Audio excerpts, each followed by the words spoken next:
this 2019 EZGO GXT needs a brake pad.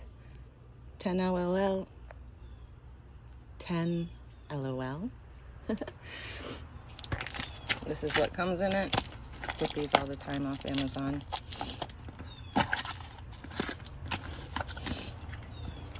There it is. Boop. It comes with these masculine and feminine like plugs, and I never find a cart that has those. This one has these little cables, so I'm going to disconnect these and change out all of the connectors. So the wires are clipped and the new connectors are on there. So we're gonna connect the pad to the plate. Hope it works.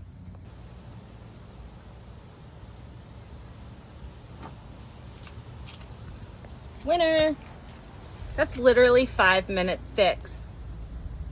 All right, there it is, all finished. These I just hand screwed in. It's soft and easy. I do need to mention one important thing. If you don't have a wire going to your brake pad, that means your wiring harness is not compatible with a brake and most likely a blinker. Sometimes you'll get the blinker though. Anyways, you'll need to order a new wiring harness.